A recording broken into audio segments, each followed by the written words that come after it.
Hi again, folks. As you remember, Vlad is attacking the 5X wall. I thought we would just do a real quick double check and find out whether or not anything has changed. I'm taking a look at his hero equipment and I don't see that anything's changed, but what about his hero experience points? I'm kind of going to come up here to statistics and change to the hero tab and then down here to the search. And as I begin to type in, it gives me a list of searches that I've done in the past. That's really handy so I don't have to remember how to spell it. But just as a coincidence, it turns out Vlad is immediately above me in the list. So I can take a look right here at his points. Now, if you remember, I told you his hero points were 79474, but they're not anymore. They've changed, and by an unusual number that you would not get just because you used some scrolls.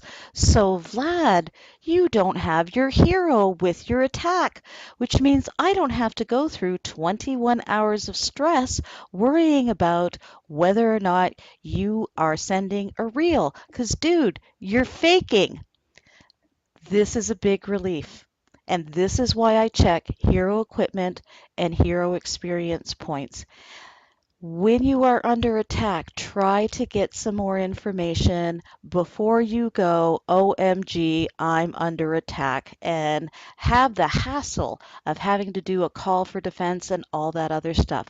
Find out as much as you can before you tell someone else. If you are under attack, especially if you have an artifact, you want to check to see whether or not the hero is with the attack, whether or not there is already an artifact in that village, because it makes it less likely that this is a real artifact capture attempt.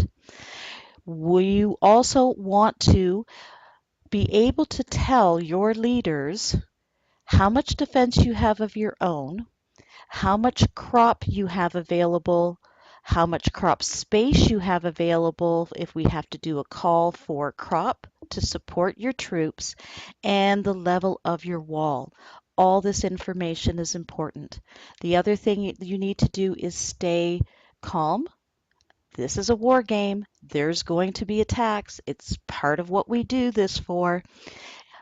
We may not want to send defense right away, especially on a 21-hour travel time attack, because we want to have some time to see, is something else coming up? Are all of our artifacts being attacked? And then we'll have to take a look at which do we think is the most likely one that is real. And I know it can be difficult to wait, but the more information we have before we do a call for defense, the better decision that we can make. Now I am stuck with this lovely red X on my account. I am still going to be keeping an eye on things because it could be hiding a second or a third or a fourth attack that's coming from somewhere else. So I don't want to completely ignore it, but one of the things I can do, especially if you're working with a duel, is I can go back into the attack screen and I can turn the green light on. I don't necessarily want to show you that here because I don't want to reveal how much troop I have in my village. It's a lot. It's kind of a shame it's not a reel, but there's some good things that you can do to help you deal with that kind of panic feeling you feel when you have a red X on your village. Thanks for listening.